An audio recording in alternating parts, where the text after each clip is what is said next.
Alright, girly pop, let's get into it. I am massively behind on my book reviews, and I'm now doing them, I guess, in quarterly bouts, because I just hate editing, and so I don't want to do it anymore, so I'm probably only going to do these a couple times a year. Anyway, I'm Amelia, not the pilot, just Amelia.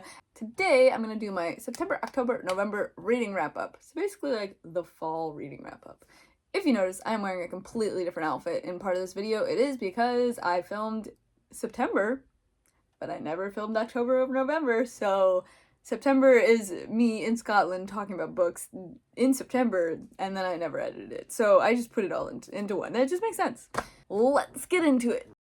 I have a few arcs that I want to talk about. I think they're already out by the time this video is coming out, so we'll start with the first arc that I read. All of these arcs I'm getting through NetGalley, so if you haven't heard about NetGalley, it's a really cool resource for readers who want to get their hands on books before they come out. It's completely free. You don't have to do anything besides read the book and then write a short review. It doesn't have to be super in-depth. It doesn't have to be like a public review on Goodreads or on YouTube. They just want people to read the book ahead of time and rate it and review it somewhere for them. I recommend it. It's pretty great. The first book I want to talk about is The Princess Knight. So I have actually been following this book for a little while. I've been seeing it on Instagram and things. It was originally called Medievally Blonde. This is the cover. I think the cover is cool. The vibes seem like my vibes. I like medieval stories. I like knights and princesses and things. I will say it was not my favorite. It wasn't bad per se, but it wasn't the hype that I was thinking it was gonna be. It basically is a Legally Blonde retelling, but in medieval times and slightly different. It has a lot of like Irish-inspired, like Celtic origin myths and names, which I found a bit confusing because there was never a pronunciation guide. The main character's name is Cleodona or something. I don't know how to say it. There was no guide on how to say it. So there's that. I wish that's one of my main notes, is that I wish there was pronunciation guides somewhere in the book. Besides that, the plot follows a girl named Clea who is supposed to be betrothed to a neighboring country's prince. And we start on this betrothal day. She's super excited to get her betrothal happening and join these two countries and start doing things for her country. But she's very vapid and obsessed with looks and things and dresses, and the prince basically gets there, and they've been besties since they were young, and he's like, look, I'm not gonna marry you because you're not a warrior princess, and that's sort of what my country needs. So she's devastated and heartbroken because she thought this whole time that they were on the same page. They're good friends, but also they both want what's best for their country, and so she feels really betrayed and upset. And so as a result, she decides to go to night school. Legally Blonde. So apparently all of the local lords, princes, and knights in the area go to this fancy castle centrally located to learn how to become a better knight. And so she wasn't originally planning on going, but now decides that she has to prove him wrong, and she is going to go to this knight school and become a better knight than anybody else. And she gets there, she doesn't even know how to hold a sword, and everyone is laughing at her. Basically, Legally Blonde plot ensues. There is a hot knight that she is seeing. I thought it was fun. There's like all these little adventures that they go on as part of the night school. They have to like go do little journeys and quests and things. And then meanwhile, there's like a lot of political plot happening. I think that was one of my main dislikes for the book, I guess. It wasn't poorly written. I thought it was a pretty good book, but I felt like the political aspect of it wasn't explored enough.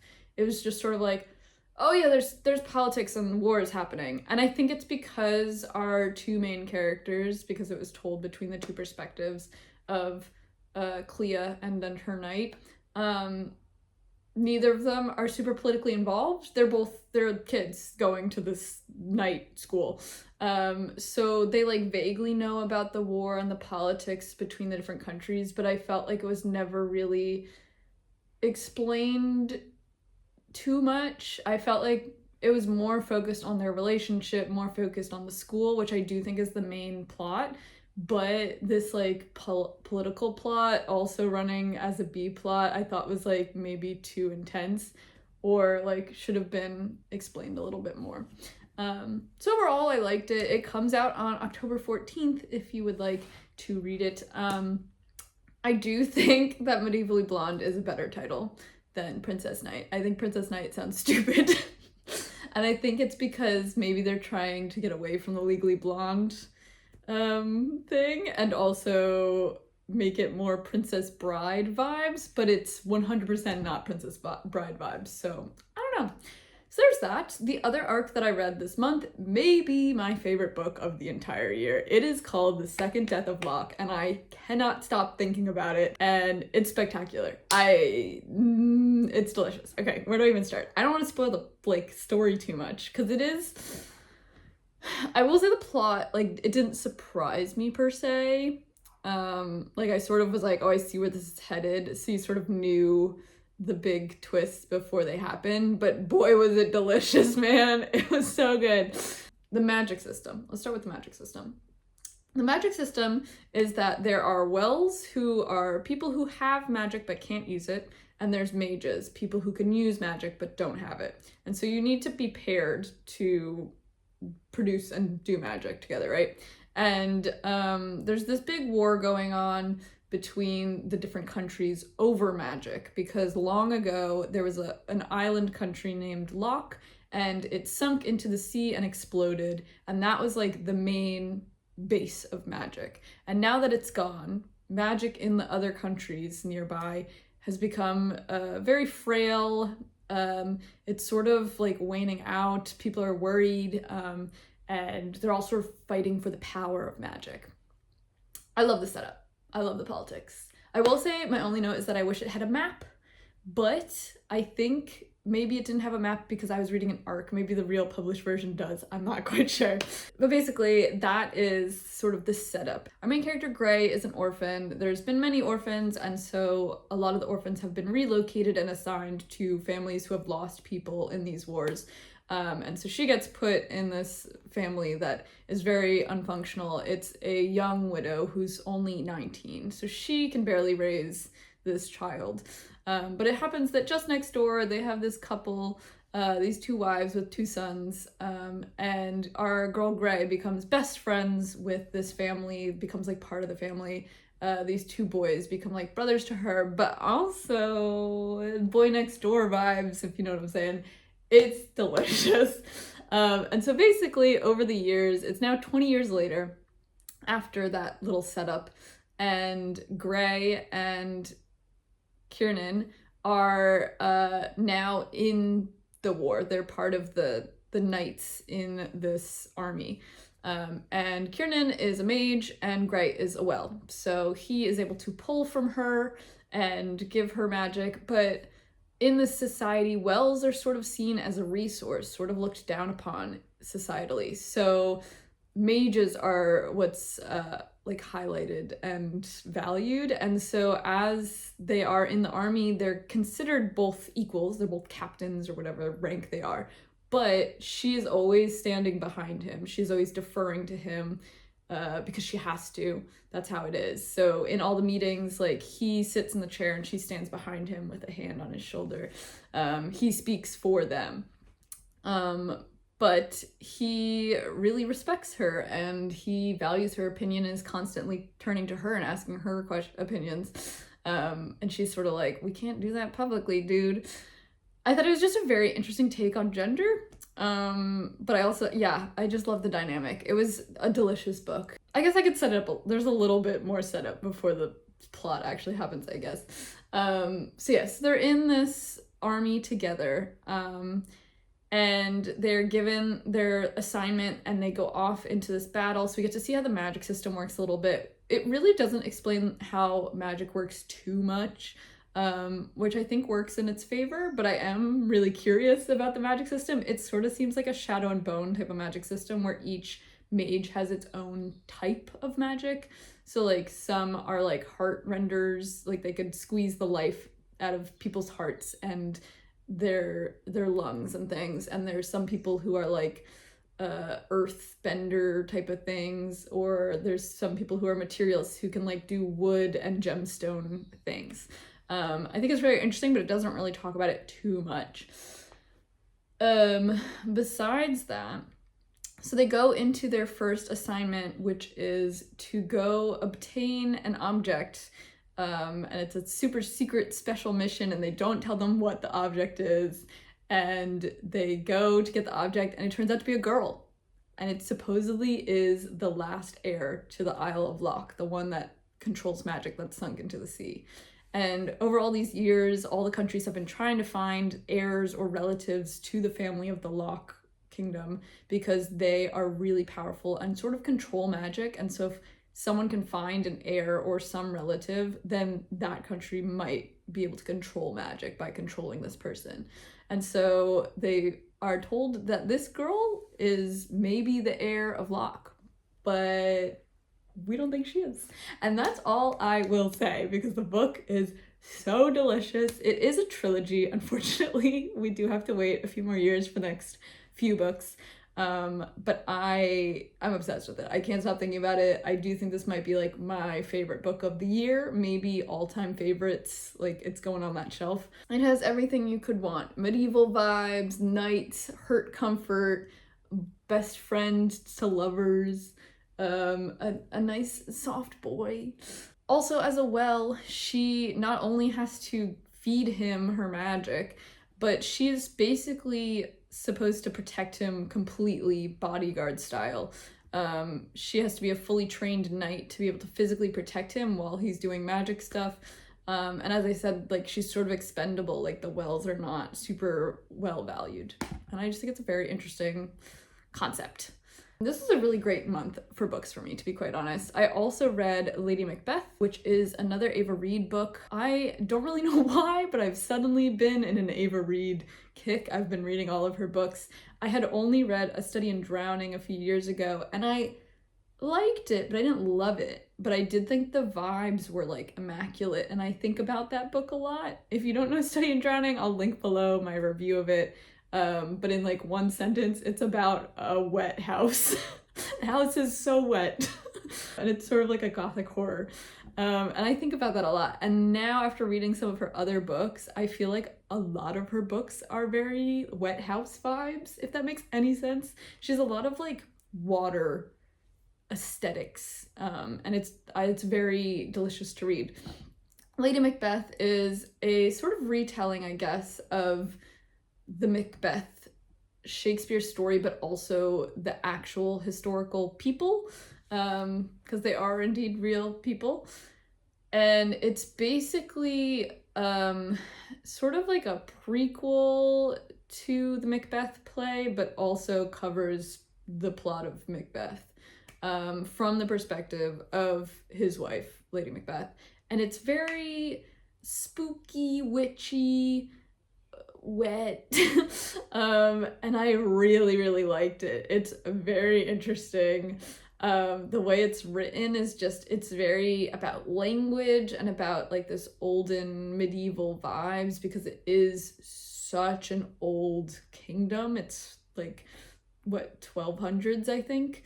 So it's years and years ago, and it has this whole thing discussing like language and how different countries call different things differently, because she's French, I think she was. So she was French, so in the beginning she's talking about how harsh the Scottish language sounds to her, and how her name is different in Scots and the Anglo-Saxon language than it is in French.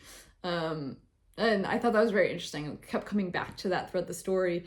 And basically she gets there. It's very like spooky. It's very creepy. It's very talking about gender and how women are treated and how she could still be strong, but in a different way.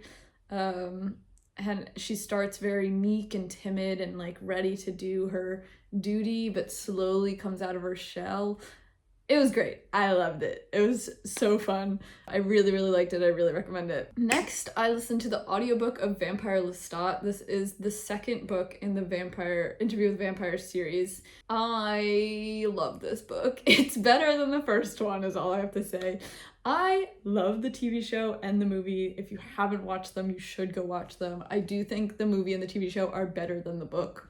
Not gonna lie, that's my hot take. The first Interview with a Vampire book is so slow, and also Anne Rice is so pedophilic.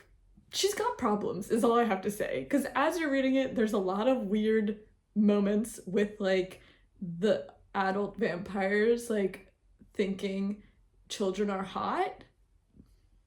I don't like that. There's also a lot of like weird like incestual vibes throughout this series, it seems. So Anne Rice stays problematic, we know that. But anyway, it's very gay, which I think is so fun. But anyway, moving on. Vampire Lestat is the second book in the series and is basically what this new series, the new season of Vampire Interview with the Vampire on AMC Plus is about this book. And it's so fun, man. It was so fun. So basically, Interview with the Vampire, if you are unfamiliar, is about these two vampires, Lestat and Louis. And Lestat is this ancient French vampire who has found Louis, a New Orleans Southern gentleman, and has turned him, and now they live together / are gay. In the books, it's very unclear. In the movies, it's so queer. Anyway, they go through a relationship of like they're struggling with their vampirism, but also like publicly being out there as vampires, as gay, and it's a metaphor. But also it's a very toxic relationship. They are horrible to each other. They are horrible for each other. It's very problematic. The concept of the book is that Louis is now retelling the events that happened in his time being a human turning into a vampire, his early years, to a journalist. So he's telling all these stories to this journalist, and the journalist is writing them out and sharing them with the world. And I think that's such a fun concept. Now we have book 2, Vampire Lestat, is years later now. I think it's supposed to be the 70s or 80s. Lestat, still alive, decides he wants to start a rock band. It's so crazy. It's so fun. And he discovers that Louis has published this book about their life, spilling all their dirty secrets, airing out their dirty laundry for the world. And Lestat is furious. And so he decides that he's going to tell his side of the story, because people need to know it's not just about him. And so now they're bickering publicly. It's such a great concept. And so now this is Lestat telling his version of the story, his life as a child and as a human until he became a vampire in France, all the things that happened before he met Louis and what made him today, through a documentary and a rock band, because he's decided that's what's cool and hip now. So Lestat has become a mega rock star because he's a vampire. He's like hot as hell and full of charisma, and he has loads of money, so he can do whatever he wants. So he's now decided that rock music is where it's at. And so he starts a rock band and comes out with this documentary and new story showing his side of things. No notes. Great. It's great. So basically, if you want to read it, it was fun. I will say, like, the last half of the book gets really slow because it's sort of just like not much going on, and like him and Armand like hating each other, and some really weird incest things with him and his mom. Anne Rice be doing weird things. All I know is she be doing weird things. But I'm very excited for the TV show. I think the new season comes out next year. So seasons 1 and 2 are already out. Season 3, which will be covering Vampire Lestat, comes out in 2026. Next, I read Paladin's Grace, which is the first of a currently 4-book series. I think it's going to be longer. Going into it, just thought it was going to be like a fun little medieval D&D style adventure. It's not, it's a romance book. So this is by T. Kingfisher. I've been really keen to read all of T. Kingfisher's books this year. She is a really, really good writer. Very like spooky, gothic, medieval, fantasy vibes, all the things I love. And so I've only read a few of her books now, and I've decided to read this series now because I thought it would be like a medieval fun adventure story, and it's actually it is, but it's a romance mainly. So it's like a silly little rom-com. I thought it was fun. It follows the first book. I think they each follow a different coupling. I haven't read the other ones yet. That's for next month. But the first book, which is Paladin's Grace, apparently you do need to read them in order because there is like an overarching plot. The first book, Paladin's Grace, follows a paladin who is a berserker, and he has just lost his god. His god has died, which now means that his magic is like his fighting magic, if you will. It's not really magic, but sort of, is now uncontrolled. It's untethered, and he is dangerous to be around, basically. And he is very worried and very lost in life. He doesn't know what to do with himself.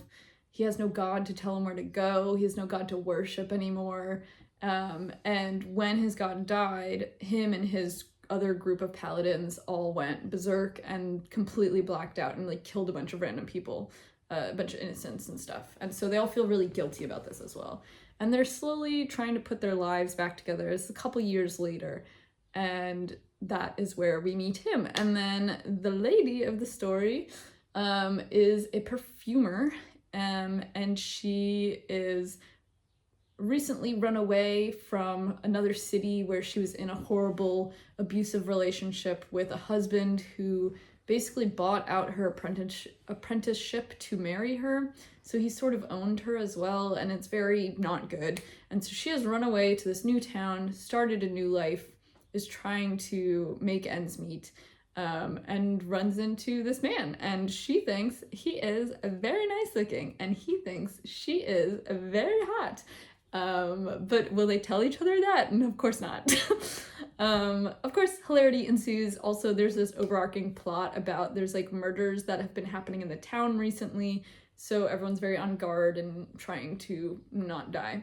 I thought it was fun. It's cute. It is very like D&D vibes, so if that's what you like, this is the book for you.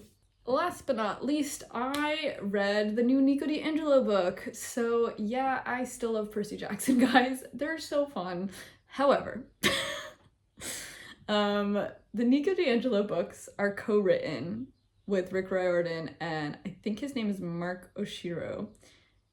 And Rick has done this because he wants to highlight a queer author. He doesn't believe that he can write queer voices authentically, which is great and all. However, these books are really falling flat for me.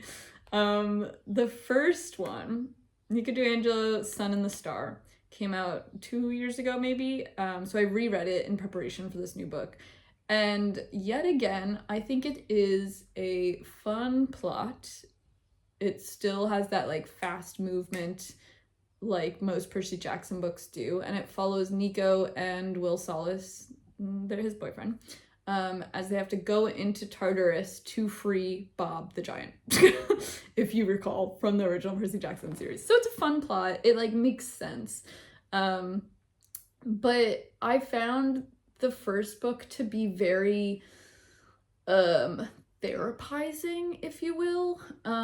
It's very focused on like Nico has problems and he's a troubled kid, and it's okay to talk about your feelings, and it's okay to go to therapy. And I do realize this is a kid's book, but I felt like it was so heavy-handed that it's like not silly fun anymore and like too dumbed down, if you will, for kids. I also felt like the big battle at the end of the book is too easy. It's basically like this is sort of a spoiler, but it's basically comes down to like, hey, you need to talk about your feelings, and that's how we'll beat the big villain. Like, it makes me upset. Because Nico and Will are like my favorite characters, and I just feel like this series really doesn't do them justice. My other major problem with the first book was that Chiron and Mr. D are in it, and they really don't sound like themselves. They don't have like the snarky, mean attitude that Mr. D usually has. He is like way too nice and caring for Nico and Will, and it's supposedly because like, oh, like Nico and Will are his favorites, but like I still don't think that means that Mr. D's entire personality should change. And I think maybe it's coming from a perspective of like, oh, maybe Chiron and Mr. D are supposed to represent sort of like older queer people, which is fine, but I don't think it was done well. So that's my take on the first book. In the second one, we have solved some of those problems. I do think Mr. D and Chiron sound more like themselves now. This is why I'm very interested and confused in the whole like two authors co-writing type of thing, because to me it almost feels like Rick Riordan didn't write any of it.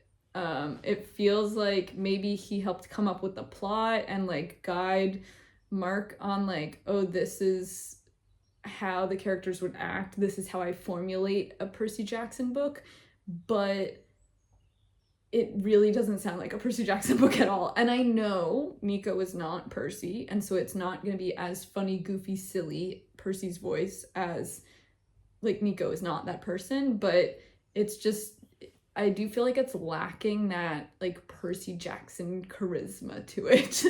And I feel like that it's not, the Nico doesn't really have a voice in this. It's not as strong as in the other Percy Jackson books. The new one is called Court of the Dead. It came out on September 23rd, and I also really didn't like it. I'm really disappointed again. So yeah, they fixed the problem with Mr. D. He sounds more snarky in this. He sounds more like annoyed and like, oh, like you guys, I gotta deal with you guys. And more like a goofy old man. And Chiron also sounds more like himself in this one. But yet again, I feel like there's no jokes. There's a little bit more jokes in this one, but not as many. And I also think that the plot makes no sense. The plot of the second one is that Nico and Will are at Camp Half-Blood on the East Coast, and they suddenly get an Iris call message urgently from Hazel, who is the praetor at Camp Jupiter in California. And they get this call, and the call is like, you need to come here urgently. We can't tell you why, but you need to come here.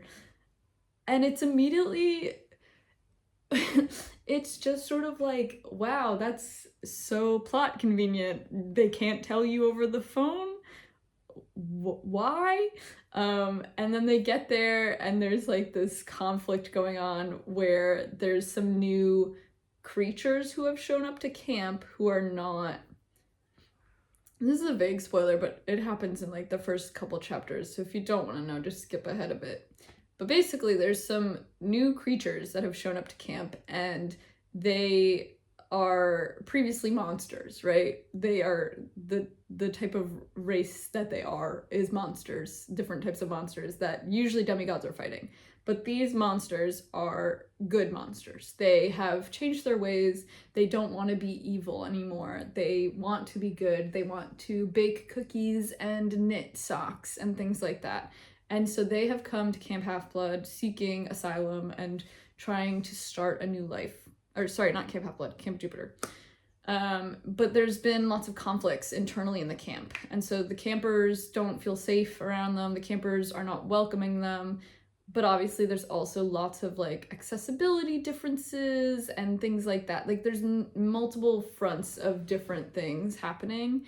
And how do they accept this new diversity into camp, and culturally and societally, like how do we mesh these vibes?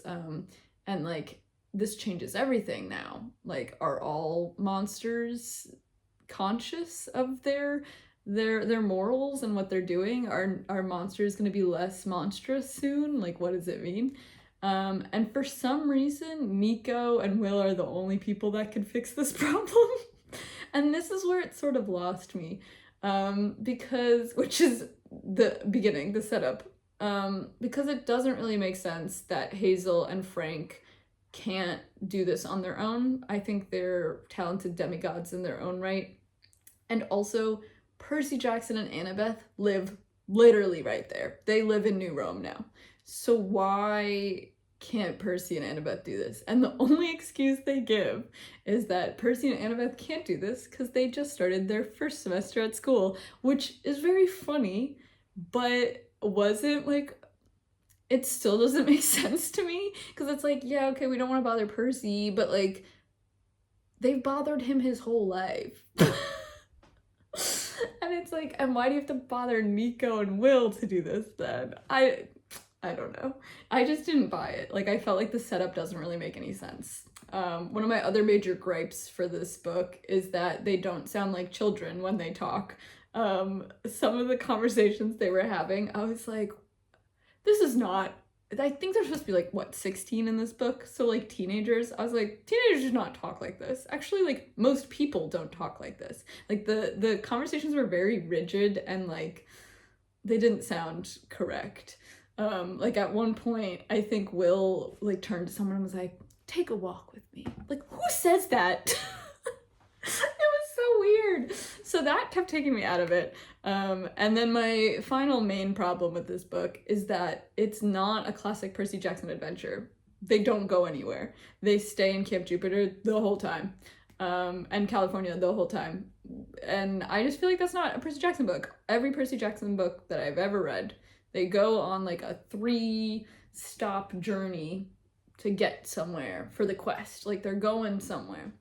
And you get to stop in Nevada, and then you stop in Missouri, and then you stop in California, whatever. They're going somewhere, right? They're going across the ocean. They're going across the country, something like that. But this was like literally just in like California.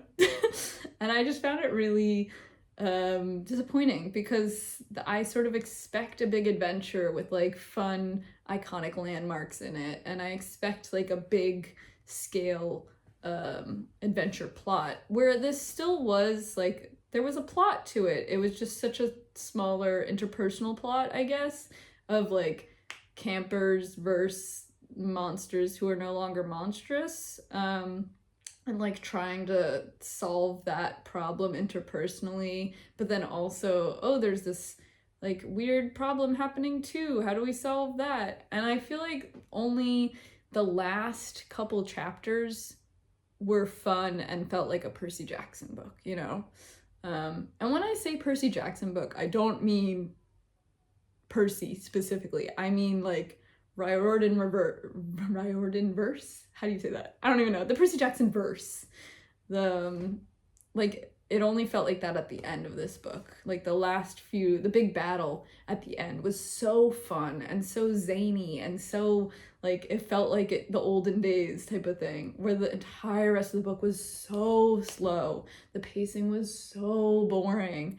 Nothing was happening. And it had a good message that it's trying to give across to kids, but I feel like perhaps these books are too heavy-handed with the messages, where like Percy Jackson books, they had more casual messages of like, diversity is cool, queer people are normal people. Like, it's just sort of like, oh yeah, that's Nico, he's gay, and then they move on. It's not like heavy-handed, like, you must accept everyone, which is a good thing to teach kids, don't get me wrong.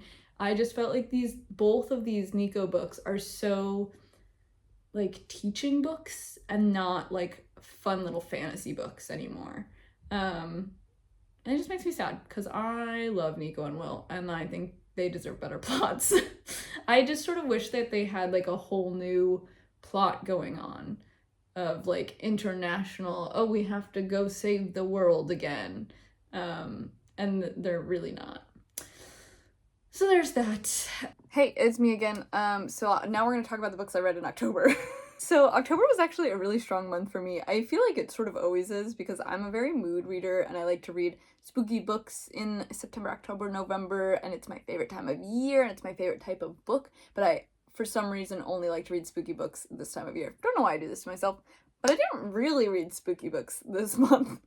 So I don't know why I started with that. But anyway, October is just always a good month for me reading-wise. I read a new debut book, I think it's a debut, called Night and the Moth, which I have seen very mixed reviews online. I feel like people are saying they love it, or people are like, everyone online loves this book, and I don't know why.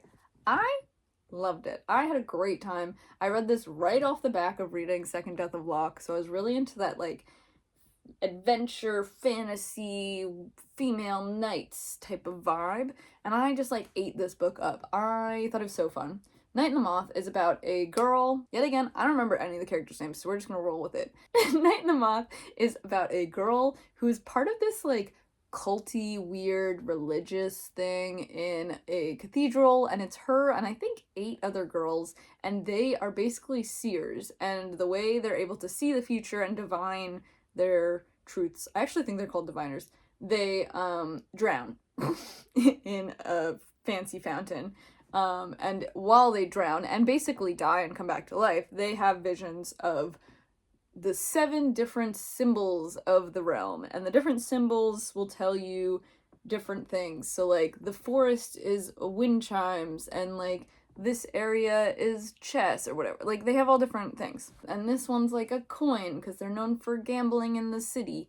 So there's different things in all different areas, which I thought was just a really fun, like, mythology world-building thing going on. We're not going to talk about the crazy light reflection in my glasses. I don't have good lighting in this room, and I just can't deal with it. But basically, you're seeing my computer screen that I'm reading notes off of. It's blocking the big bags under my eyes, so it's perfect. So anyway, she is a diviner. She's an orphan. She lives in this convent with 8 other girls, or women, I guess, and they drown every day to tell the truths, the futures, and so that happens. But then the new prince shows up and he needs his future divined, and she is chosen as the one to divine the prince's future, or I guess king, I don't know. Anyway, so she drowns and dies, and in her vision she sees all bad things. Everything is bad. So it's like you either see, like, lots of coins, which means good wealth, or you see no coins, which means bad wealth, like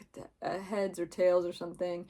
You could see a broken wind chime or a nice wind chime. Like, there was all these different things. And so basically, every single, like, portent that she sees is bad.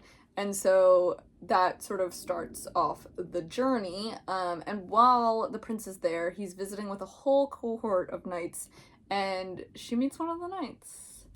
And I don't really want to say too much more, because basically they go on this long adventure journey where they go around to all the different parts of this world, and I just really liked the found family vibes. I really liked the romance is not super huge thing in this, but I did like it. And I really liked her, like, knight.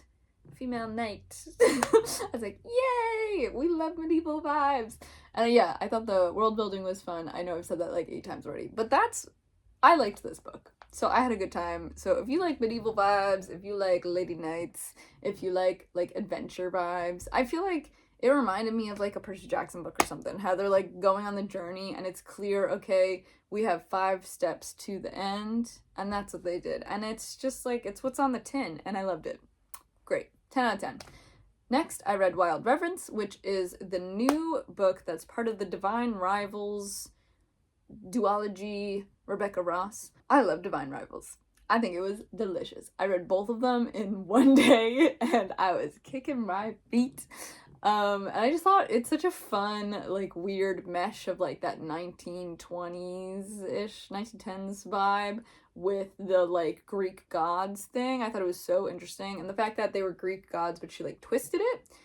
So if you want my Divine Rivals and whatever the second one was called review, I'll link it down below. That was many moons ago, last year. But this year I read Wild Reverence, which is technically a standalone. So if you haven't read Divine Rivals, you do not need to read it to understand this. There is a reference to the characters and that whole story at the end of this book, I think. So technically you could read this one and go straight into Divine Rivals. Do I think that really matters? Not really. I think this was even better than Divine Rivals. So I've had a lot of friends who I recommended Divine Rivals to and they didn't love it. But I actually think this one was better, and I think you might like it more, even if you have tried Divine Rivals. But this is the plot. So we have our main girl, who is a goddess, but she is half underworld and half, like, heaven, Olympus, born. So yet again, as I said, it's sort of like Greek god inspired, but she's, like, made her own Olympiad. So it's sort of like, I don't even explain it. There's a bunch of gods that are under earth dwellers, i.e., think Hades, Persephone, Thanatos, like all the different underworld's gods. And so, the underworld gods are all associated with sort of things like that. So it's like winter and fire and hearth and war. So like technically like Ares and like Hera and stuff would be like the underworld gods. And then they have the overworld gods. I don't remember what she called them. The Skyward, I think they were called. Which is sort of like Apollo vibes. Like, so it's like sun and spring and wind and light. Like all of those type of things. So it's sort of like dark versus light type of god separation. And she has been born of both. So her name is Matilda, and I remembered a name, that's crazy. She is a daughter of a skyward father and an underworld mother, which is sort of crazy. It's scandalous. No one really knows that she exists, whatever, but she's a young god as well. So, like, what does it mean to be, like, only 16-year-old as a god, where all the people around you are, like, hundreds of thousands of years old? So it's her sort of, like, starting to get her footing, figuring out where she, like, sits in the world of the gods, but also the humans, because she is the goddess of messengers. So she's sort of like Hermes, I guess. So she sends messages around, but maybe she's more, and you'll just have to read to find out. But there's sort of this lovely little romance going on. It's not the main focus, but it is a big chunk of the book, where she happens to have run into this mortal boy who is like fourth in line for the throne of whatever little castle there is on Earth. It's not that important to her because she's a goddess, right? Like, they know about the mortals, but they don't know all the politics of the land. And she bumps into him a few times. She's starting to fall in love for him, but he's a mortal. That's crazy. And that's all I really want to say about it, because I don't want to spoil it too much. And I thought it was really fun, and I think it's pretty obvious where it's going.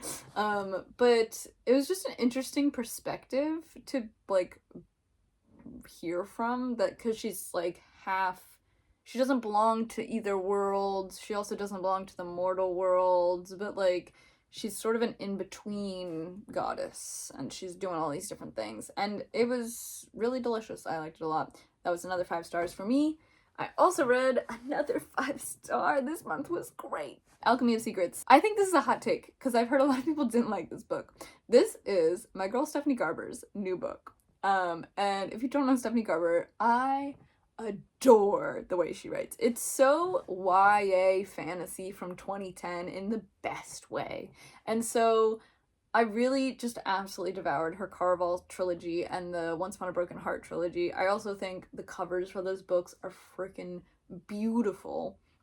She has a new book out this year called Alchemy of Secrets, which the UK version sort of has a similar cover to the other series, and I think that does not make sense, because this is a completely new world, completely new series that she's made. They're calling it adult fiction. It's not adult fiction, it's basically YA. I wouldn't let your, like, 12-year-old read it, maybe, but it's a YA book. The way she's written it is YA to me, and I don't know how to explain that, but I have talked to some other people about it, and it seems like people who didn't like it were mostly, like, criticizing how it's not an adult book. It is not adult fiction fantasy. It is very clearly YA. They do and kiss a few times, and they sleep in the same bed, but, like, it's YA. Like, come on. Just say what it is. I really liked it, though. I thought it was really interesting. I think it's fascinating. It's more real worldy than her other books have been so far. So the plot is our main character, who I do not remember the name of, as always, lives in LA, in modern day LA, and she's a twin, Which I do think is funny that Stephanie Garber keeps making all of her characters like twins or sisters. I'm like, girl, what are you doing? Why? Why? And yet again, like her other books, there's like 8 different men to choose from. And I just think that's fun. I love a little like harem vibe, sort of Sarah J. Maas vibes, I guess, in that aspect. But I like the way Stephanie Garber does it better. Is all I have to say. And so, this book, back to the plot. Our main character lives in LA, and she is currently a student. I can't remember if she's a grad student or not, but basically she's researching myths, local myths and legends.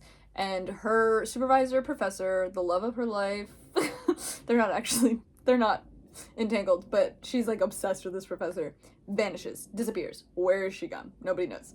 And everything about this major that she's doing and this professor and like the local myths and legends that she researches are all very real feeling. And so she is hearing about all these local legends of like basically like old glamour Hollywood vibes. So it's like, oh, this is why Hollywood is such a crux of magic, of old magic, of like movie magic, because there is real magic. And I just think it's such a fun world to step into because it is so just like adjacent to reality. And I just also really liked all of the myths that Stephanie Garber came up with. All of them are completely original. She just came up with these off the dome. They're crazy. So some of them include, there's a watchmaker that if you find him, you could ask him for the time of day, and he will tell you the time that you die. Crazy. So it's like, do you want to do that? Maybe. And if you do, he will also tell you how to like sort of prevent it or push it off. So that's fun. There's also, supposedly there is a bar, a hotel bar that Death frequents, and if you, or the devil, and if you find him and you buy him a sidecar cocktail, then he will grant you a boon. Like, that's so fun. Like, how crazy. So I really liked this book for like these new myths that she'd created. I just think her world building is just really clever and interesting, and it's not like copy paste from something else. She's just like really come up with new ideas, and I love that because that's what writing should be. So I really had a good time with it. I really enjoyed it. Yeah, and then there's a bunch of different men that she meets. Who will she end up with? Who nobody knows. This is the first book in the series, so we're not gonna know for another couple years, which sort of sucks. But I thought it was a fun little adventure. And my only complaint is that the book starts off with, and has throughout the book, like mini chapters in second person. So it'll be like, you walk down the street, you find a door. And I hate second person. It's just, it feels cringy. It feels weird to read from. And I understand why she did that, and as the book went on, I hated it less, but starting the book off with that, I was like, oh, Jesus, God, no, it better not be like this the whole book, because, dude, it'll be so annoying to read from. But it was not, it was fine. But that's like that's my little complaint. The rest of the books that I read in October were all audiobooks, actually. So I did a lot of traveling in October, so I had a lot of time to listen to audiobooks. We'll just zoom through a few right now. I listened to Twilight and New Moon again. I actually haven't read them since I was like 10, so that was really fun for me. I had a great time with it. I love them. They're great. I will say I also read Eclipse in November. I'm skipping ahead a little bit, and I feel like Eclipse was truly horrible to get through. It's so long and nothing happens. So I would definitely say I did stop reading them. I have never reread Breaking Dawn, and I don't think I ever will, because I also don't like watching those movies. Because I only really like the first 2, and those are my hot takes. Follow me on Letterboxd. But I listened to the audiobooks of Twilight and New Moon, and I thought they were so fun. It's also crazy to me how much of the book dialogue is like verbatim in the movie. So it's cute to like re-listen to it, and like I forgot that certain scenes happen in the book that aren't in the movies. So that was good. I liked that. I also reread Hush Hush, which is a very similar but not as popular series, and I'm always surprised that people don't know it. If you like Twilight, you need to read Hush Hush right now. It's basically the same concept. It's this like little mousy girl in a rainy woods, but instead of Washington State, it's now in Maine. She lives in the middle of nowhere, and there's supernatural beings trying to attack her / kill her / maybe fall in love with her. I love it. However, I will say there's 4 books in the Hush Hush series. Don't read them. Just read the first one. Read the first one and then close it and be happy with what you have, because the rest of the series is bonkers. I reread them during the pandemic. If you want to go watch that review, I'll link it somewhere. But I just reread these a couple years ago as well. But I really like Hush Hush. It's one of my favorites. It also just feels like very autumnal vibes to me. It's like, it's rainy. It's all about forests. Twilight. So I reread that, and I thought that was great. And then I read 2 new books this October. One is called Wild. It also has a movie, which I still haven't been able to find anywhere. I, can't... This movie doesn't exist, apparently. But it's based on... It's a memoir about this woman who hiked the entire, trail. What is it called? The West Coast Trail? So, we have the Appalachian Trail, the AT on the East Coast, which goes, almost all the way down the East Coast through all of the states along the mountain ridge. People do it all the time. It takes you, a couple months. And then there's also, obviously, the West Coast Trail, which goes through a bunch of the states on the West Coast and follows the mountain lines. But I think the West Coast one is definitely, way harder because the mountains are way bigger. So this book is a memoir of this woman's journey going through it, and how she did it in the 90s by herself, which is sort of insane to think about. But on top of that all, she was so wildly unprepared for it. She just showed up with, a massively heavy backpack, way too many supplies and things she didn't actually need, and then, not enough food or money or things. But, she met a lot of people along the way, and she learned a lot about herself along the way, and I just thought it was a really fun book to listen to. Especially, I was doing a lot of hiking and walking around while I was listening to it, and it's perfect vibes, to be quite honest. I did walk 12 miles the one day while I was listening to it, and I was like, wow, I'm just like her. Except I did not have a backpack, and I was walking to a castle and back, so very much not the same. Anyway, the other book I listened to is called Careless People, and ooh, this one was delicious. This is also a memoir. I really recommend it, just because I found it absolutely fascinating. It is by a whistleblower from Facebook who is New Zealander. She basically was working in politics in UN stuff and whatnot, and then realized these up-and-coming tech companies, specifically Facebook, were basically digital states in their own right. They managed so much information and so many people, and there was all these different political things happening on Facebook, and because of Facebook's connectivity, that they had no legal team to speak of, perhaps you could say, and also had no plans on how to manage it or how to verbalize and discuss it. And so she basically went to Facebook and was like, you need me to manage this for you. And they originally said no, and then they did hire her. And so the book is about her whole life experience, from how she got into this, how she convinced them, her years working at it, up until 2016 maybe, I think, is when she left. I think. But I found it really interesting, and also she reveals some crazy stuff about the company that's not surprising. It's really not, but it is truly horrifying that, to think that that's how this company is being run, and how widely it affects everyone in the world. But the fact that it's a US-based, US-owned company affecting global politics and global people. She talked about coups that were organized on Facebook. How did they handle that? What is their policy about that? They talked about riots. They talked about rebellions. They talked about elections and voting, and how ads affect how people vote. And it's shocking and horrifying, and should probably be more general knowledge, because it's Yes, I knew in the back of my mind that Facebook ads were greatly affecting the election, but at the same time, you don't think about that, you know? Like, you know it in the back of your head, but you don't realize how it's actually affecting things, perhaps. Anyway, I think it's crazy. It is a bit depressing, but it's also very interesting, and I really recommend it. I don't understand how she was able to write this book. I hope she's okay. I'm assuming it's because she lives in a different country, and maybe she was able to escape the US court system, and maybe she's just not allowed to come into the US anymore. I don't know. I don't know how she wrote it, because she's definitely breaking some NDAs, is all I gotta say.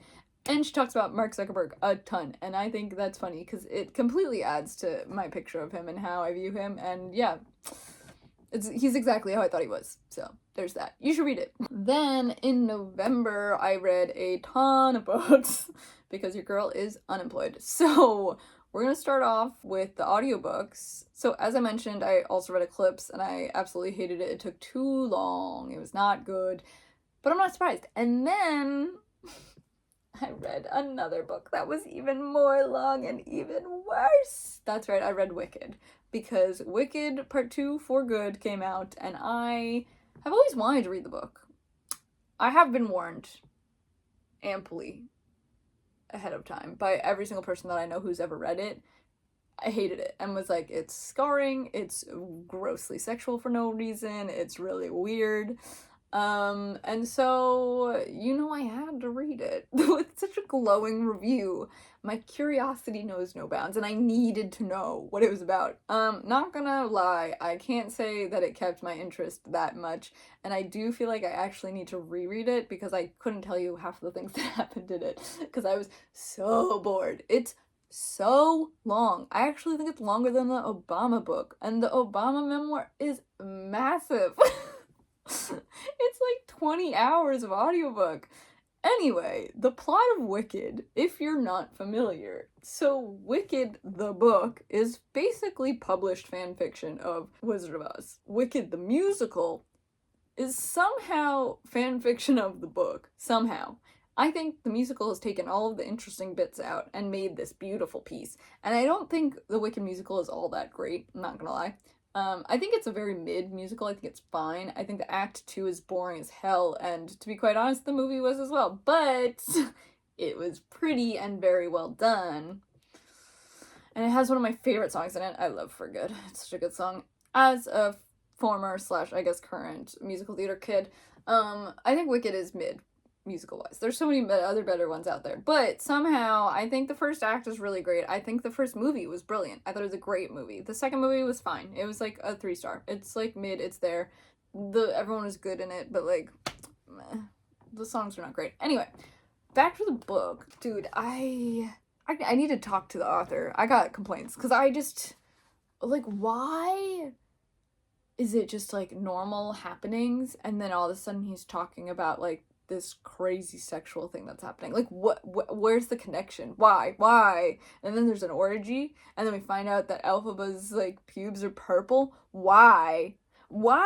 At what point is that necessary? At what point, like, that doesn't add anything to the book. It just makes the book crazy. And like, I'm all here for some smut in a book, but I like can't explain how the smut in this book, like, not that smut even needs to add to a plot, but like the smut in this book makes no sense. Like, it just happens all of a sudden, and you're like, whoa, but we were talking about the animals or something. What do you mean? So overall, I'd say it's very bad. I'm gonna talk about some spoilers now. First off, Nessa, is pink and has no arms in the book. That's why she's called Nessa Rose. So she has a different disability. I'm very interested as to why the musical writer changed it to be a wheelchair user instead of someone who has no arms and is pink. I don't know. I also think the beginning of the Wicked book starts with like really just demonizing Elphaba so much. She has like razor sharp teeth. She bites someone's finger off in the first 5 minutes. And that just immediately makes her out to be a villain. Which I guess is like sort of the point of like the whole like Wicked story, right? It's like, oh, but she's viewed as a villain, but she's not. Is it nurture or nature? But I feel like the Wicked musical takes this character and is like, she's just like you or me, but people treat her horribly, and that's what happened, you know? Like, she's not evil. She's not a wicked witch.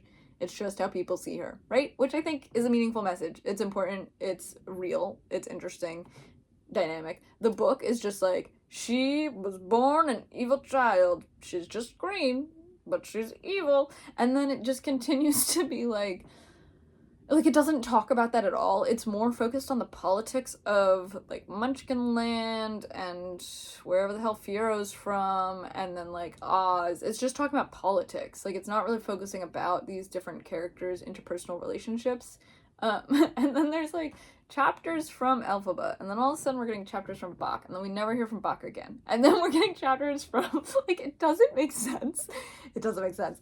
And then what also bothered me, Fiero marries like a random woman, who Elphaba goes to visit at some point, and like she meets all his kids, and then she realizes that they had a kid together.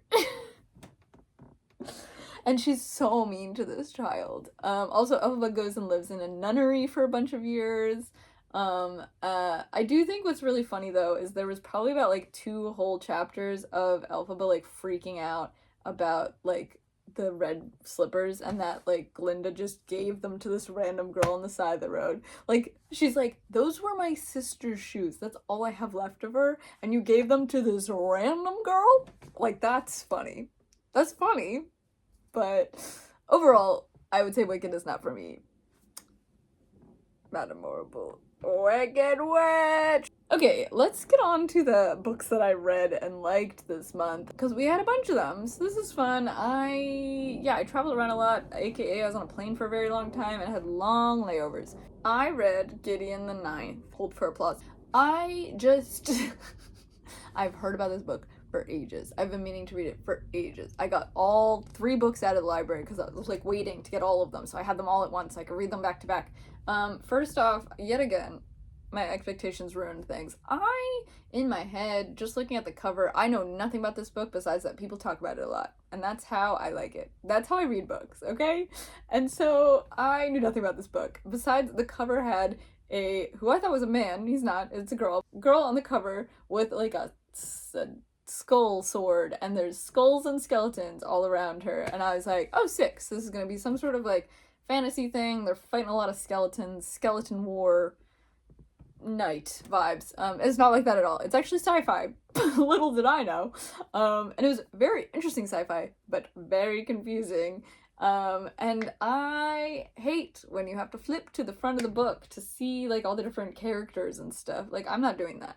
It needs to be simple enough that I could just keep reading. I'm not flipping to the back. I'm not flipping back and forth. If there's a map in the front, I refuse to look at it. I look at it once and we move on.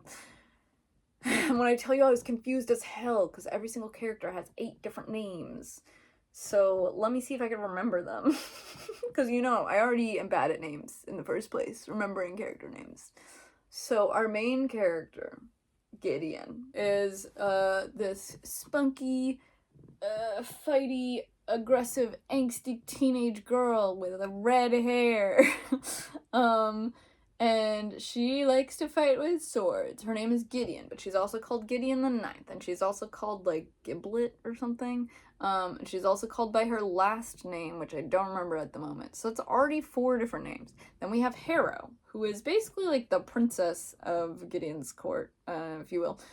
So Harrow, also Harrow the Ninth, also known as Harrow the Ninth, also known as Harrow, whatever the last name is, also just known as the last name. There's too many. There's 4 names per character. It's driving me nuts. And it's sort of a big mystery book. So I did really enjoy it, and I'm thinking about it a lot. However, I was very frustrated while reading it because I was so confused. So basically, Gideon is an orphan and has hated living on her planet spaceship thing forever. She hates it. And she's stuck in the 9th house, is what it's called. So there's 9 different houses. Each house does a different type of necromantic magic. So the 9th house does bone magic. I don't know. And then one of the other houses does like sort of like medical human body magic, and then like one of the other ones does like future seeing magic. Anyway, there's different types of magic. That's all you need to know. Each house specializes in a different one. There's 9 of them. They're in the 9th house. So our girl Gideon lives here. She hates it here. She's trying to escape. She's been trying to escape her whole life. She keeps getting thwarted by her enemy, clever Harrow. And Harrow is a princess, sort of the 9th house. They don't really. It's not like actual like princesses and queens and kings, but she's like the daughter of the head of the house, right? So Gideon and Harrow are the same age, and they are mortal enemies. They just sort of like hate each other for like no clear reason. They just do. And Gideon is trying to escape yet again, but then a new message comes in. Hey, we're going off planet. Every single spaceship planet, I don't know what they are. Each house needs to send a knight and a princess or prince, right? Okay, yeah, to this new space station, because we're doing some sort of thing. We're training you to be extra smart and extra powerful. Okay, and so everyone wants to do it, and they don't do this very often. It's a very big deal. And like the Emperor Palpatine is telling them to go do it, basically. And so Gideon's like, fine, I hate you, but I will be your knight and I will protect you because I want to get off this planet, or spaceship. I want to get out of the house. Let's do that. I want to get out of the 9th house. And so she agrees, and they go to this place together, and then now the real story starts. So this story is basically a murder mystery, a whodunit, a sort of Agatha Christie style. They're all stuck on this planet, spaceship thing. There's literally only 18-ish of them, because there's 2 people from each house, right? So there's 2 from the 9th, 2 from the 8th, 2 from the 7th, I think like 3 from the 6th. I don't know. There's like, it's a little different, but basically there's 2 from each house is what you need to know. And then there's like a few monks that live on the island or house, planet, spaceship, okay? And those are the only people there, and there's no communication with the rest of the world. There's no way to get off the planet, spaceship, house, and that's it. They're there to learn, and once they learn and they finish, they complete the whole journey thing, then they're allowed to leave somehow. So they're stuck here, and people start dying, and they're like, what is going on? So people slowly start dying, and they're trying to figure out who's doing it. Is it one of them? Is it some creature in the basement that they don't know about? Is it one of the monks? Is it, like, what's going on? And so I found it really fun and very interesting, but very confusing, because as I said, there's at least 18 characters that are all sort of like main character, like important characters, but they all had multiple names to refer to them, and consistently throughout the whole book, we're calling this person John, but then in the next sentence we're calling them John the 6th, and then in the next one we're calling them John Doe. Like, too many names, too many. So I was very confused. But I liked it. I thought it was fun. It's also sapphic, which is great. There is 2 more published books. One is called Harrow the 9th, so I bet you Harrow's in that one. And then there's one called Nona the 9th. And then there's supposedly another one called Electo, but it's just never been published / it's been talked about for ages and it's never come out, so who knows where that one is, or if it will ever come out, or if this is just a trilogy. But I found it fascinating, really fun, and I do sort of want to read the next one, but I also just like don't think I have the mental fortitude at the moment to do it, because it was not fun to read, but I did give it like 4.5 stars because I really liked it, but it was just so like, it was a slog to get through. You know, sometimes books be like that. Anyway, on to the next. Then I read Hot Wax, which is the new ML Rio book that just came out. That's right, she's back with her next fully published book. So if you don't know, I love ML Rio. This is one of my favorite books of all time, If We Were Villains. It's basically secret history, but like smaller and easier to read, and I think more fun because it's about Shakespeare. And it's so clever how she worked Shakespeare into this. It's like, ugh, it's delicious. So this new one is called Hot Wax. It is about a woman who is escaping her life, and has just been given like her father's old stuff. And her father was in a sort of like failed but up and coming rock band in the 80s, 70s maybe. And so the book bounces between her as a child, being like 8, maybe 10, on tour with her dad. And then her as an adult being like 38 or so, and going on a road trip to sort of like find herself again, but also like figure out what to do with all of her dad's stuff because he's just passed away. Now she has all his things. What do I do with them? They're sort of like memorabilia that fans might want, but also like he was in this niche band that like almost made it. And I just thought it was really well written. It was so interesting and fun. And I saw her talk about it when she was in Edinburgh, and it was really interesting because apparently she used to work as a music column writer in like a newspaper or magazine, and so she really has that background of like knowing how to describe and talk about music, and I think that was like really well done in this book. And I thought the book was, it was so good. It was so good. I loved it. Yeah, so if you like If We Were Villains, I think you will also like this, even though they're completely not related in any way.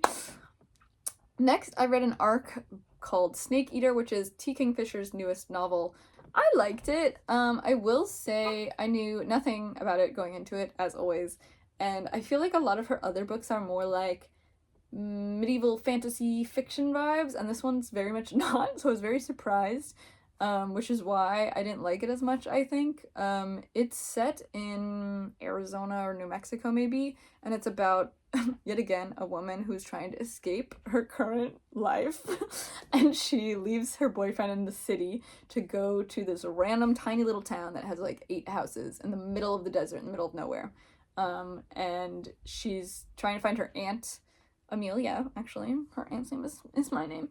And she gets there and her aunt has passed away, so she's like, oh no, where do I stay now? My whole plan is screwed. Like, what do I do? And she's very anxious and nervous and like freaking out. But the town people just sort of like take her in and like invite her to enjoy the slow life and like the small town vibes. So I really liked all the different like interpersonal relationships and the different characters in the story. I thought were interesting. But then it takes this weird turn of sort of these like natural spirits. So there's like these different Native American, I think, inspired spirits of like, oh, there's a spirit for the squash, and there's like it's like the squash god, and then there's like the spirit of the road runner, and there's the spirit of this cow, whatever. And so she starts to see them and she's like, I'm seeing things, and they're like, no, spirits and gods are real. And she's like, okay. And I don't want to spoil it too much further than that.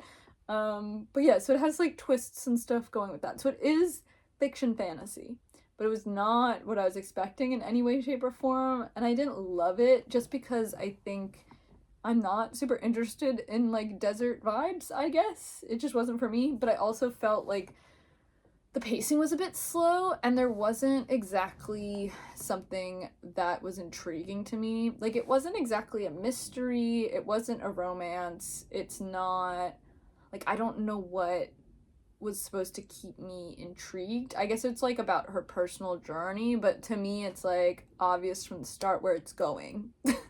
And so I wasn't intrigued about the journey that it took us to get there. But I thought it was fine. It was good, but not my favorite of hers. Next, I read Dream Factory, which is a reread. I read this probably when I was like 8. It's like a young adult, or not even, it's like a teen fiction about high schoolers who are working at Disney World who fall in love. And I read this because I like to read Disney inspired books when I'm like on the plane to Disney. So that's what I was reading. It's really bad.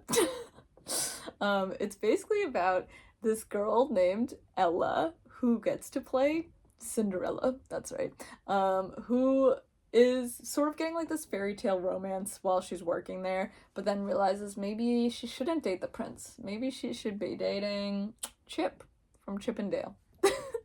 And so it's sort of cute, sort of fun, but it is funny to read now as adults, but also as someone who lived and worked at the parks, to be like, this is 100% not how Disney functions. And it almost reads like the authors, because there's 2 authors, have never been to Disney World before. Some of the main things that really stand out to me was it's told between the boy's perspective and the girl's perspective, and it like jumps back and forth. The boy is Chip, and he like, which is a fur costume, right? And it starts off with him complaining about being caught eating in costume. Like, he's like taken his head off and put it on the ground and is eating nachos in front of the visitors. Literally, if you did that at Disney, you would be brought out back and shot. Like, that is a big no. Immediately fired, blacklisted. They would be rioting. That's so not allowed at Disney. So that was immediately crazy to me. There's a whole bunch of weird things they did like that.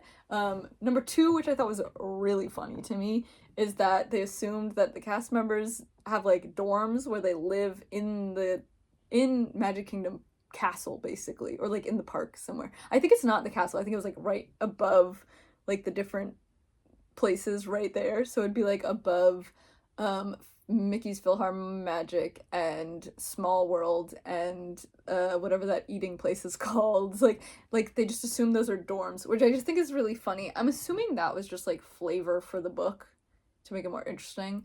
But yeah, I just thought it was really funny that they're like, yeah, the dorms, like, we just live here, and then we go downstairs, we eat breakfast, and then we are dressed as Cinderella and we go through the park.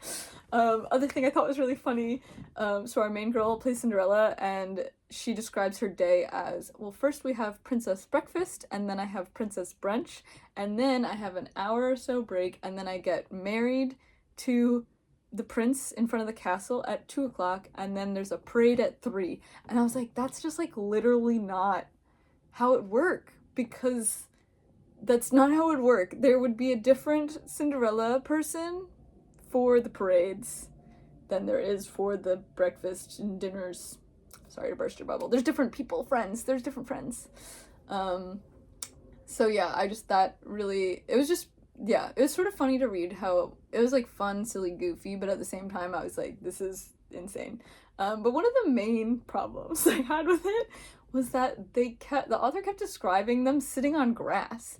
There's like almost no grass at Disney World, especially Magic Kingdom. There's no grass. There's no place where you could sit on a grassy little field, because all of the grass is like turf. There's fake turf. But let's see, there was a couple chapters. One of them was like, oh, they had like a cast luncheon where they were like given ice cream sundaes or something, and it was outside of the tiki room, and they sat on the grass outside the tiki room. There's no grass outside of the tiki room. What are you talking about? There's just stroller parking. There's barely any place to sit outside the tiki room, which is why everyone's always standing to eat their Dole Whips. So that ends my rant, but it's now giving me the idea of like, well, now maybe I should write a Disney romance book with accurate, or rather more accurate descriptions. But I'm also wondering if it was so inaccurate because Disney would have like murdered them if they said anything truthful. I don't know. I'm surprised this book was even published, to be quite honest, but it did come out in like 2009 or something, so there's that. One more book for you. So I read Katabasis, which is the new RF Kuang book. I love RF Kuang. I think her books are fascinating. I don't know how I feel about this book. I gave it 4 stars, so we'll start with that. I did really like it. However, I think it's too long. I think it's way too much of a slog to get through. I really felt at the end like I was almost tricked into reading a dissertation about theories on Dante's Inferno. I liked it until halfway through, and then I felt like it was just too much. Let's back up. The plot of Katabasis is that our main girl is a student at Cambridge and she studies magic. That's just a normal thing in this world. We're moving on. So she and there's one other boy who are like students under the supervisor, who's like the best magic person in the world. But of course it's Cambridge and he's like sort of a horrible person. That's sort of how academia goes. I don't know how to explain it unless you know. You know if you know. So she is working her butt off, and then the supervisor dies from an accident magic thing. And basically she concludes that the only way to go forward, because her PhD dissertation is due soon, is that she needs to go into hell and retrieve her professor so that he could pass her and give her an A so that she could go on with her life. She can't just find a new supervisor. That'd be crazy.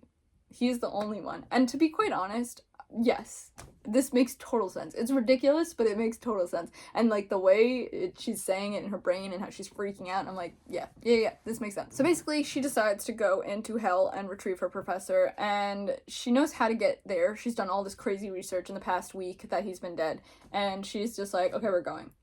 She doesn't actually know how she's gonna get back. She'll figure it out on the way. We need to go now. She's going, and this other guy, who's also supervised under the same professor, shows up, sees what she's doing, and he's like, I'm coming with you. And she's like, okay, fine. And they're sort of enemies, perhaps. They're sort of academic rivals, which I eat up.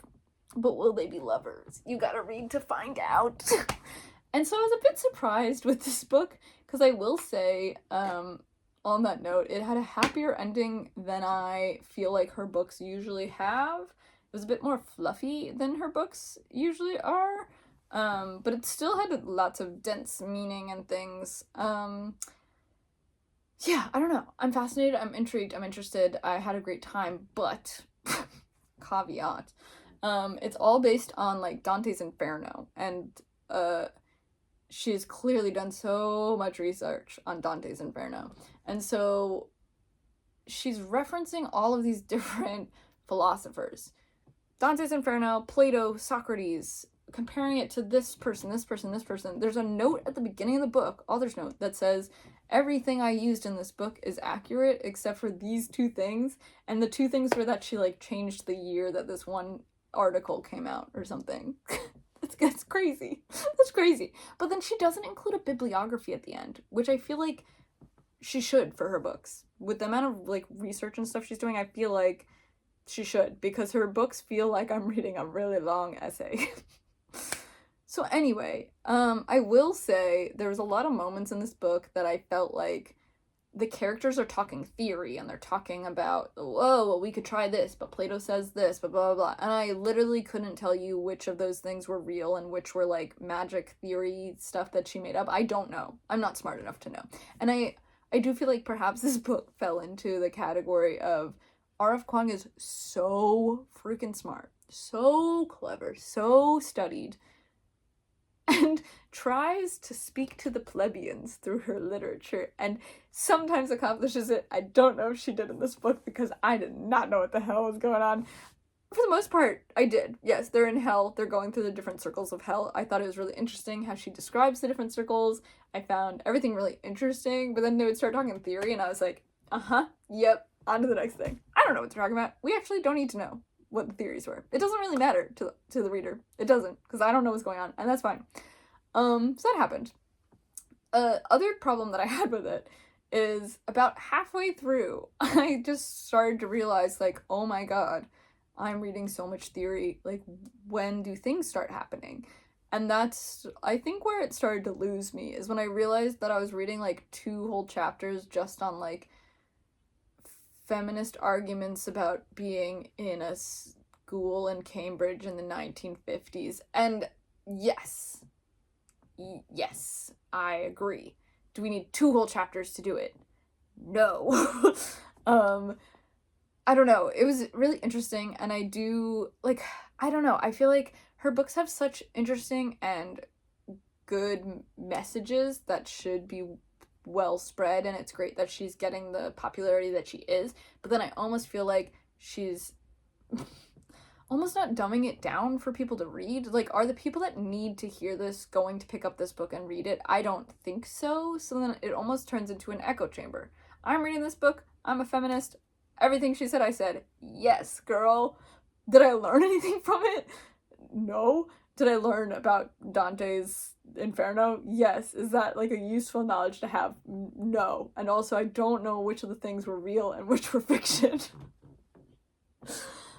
Back to the book. I thought it was great. I thought it was fun. I really liked the characters. And I thought the whole adventure was really fun. One other critique that I have is that I had no concept of where we were in time. I didn't realize until the end that we were set in, like, the 1950s or 60s, I think, because I think they didn't have cell phones, but they had wall phones. They didn't really have TVs.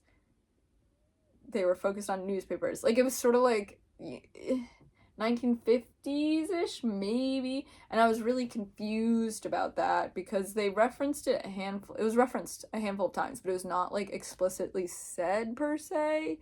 And so it left me really confused because it sort of could have been any era. It didn't really matter. And so I feel like that was a bit lost just because there was so much theory bogging down the whole story. That's my take. Anyway, it was 500 something pages and that was too long. It should have been like 100 pages shorter and that would have been perfect. So those are the books that I read in the past couple months. Let's get into my current to reads list. I am currently reading a book called Someone You Could Build a Nest In. It's so goofy, so crazy, so fun. I'm really liking it. Next up on my list is Starling House. I also have a bunch of like short books that I'm going to read. I feel like I like to read short books at the end of the year just because like you get an extra couple books for your Goodreads list, right? If you're trying to make a number. I've already reached my number, but I just like reading short books at this time of year because also it's so busy. I don't got time. I'm gonna read Thornhedge by T. Kingfisher. That one's only like 100 pages. The English No Wool, I think it's called. I want to read the T. Kingfisher trilogy, What Moves the Dead, because I read the first one last year and I loved it. Or maybe I read it at the beginning of this year. Anyway, there's 3 of them now. I would like to read them. I would also like to read... What is that? Oh, A Starving Saint. For the Wolf. 6 Deaths of the Saint. That's a short one. When Among Crows was so good. I loved it. I read that at the beginning of this year, but the second one just came out. They're both very short, so I will hopefully read those by the end of December. The Wood at Midwinter. Uprooted and Spinning Silver. I'm not really sure if these books are related or not, but they are by the same author. Cold Enough for Snow is also a short book. Sipsworth is also short. And Pet. And I did just finish reading Bound, which is an Ali Hazelwood Spotify exclusive audiobook. And I do have many thoughts, but that'll have to be in the December video. Thank you guys for sticking it out and listening to this really long video. I hope you enjoyed. If you have any recommendations for me, it's now winter time, so I would like winter recommendations specifically, because that's how I work. I hope you enjoyed this video. Love you, bye!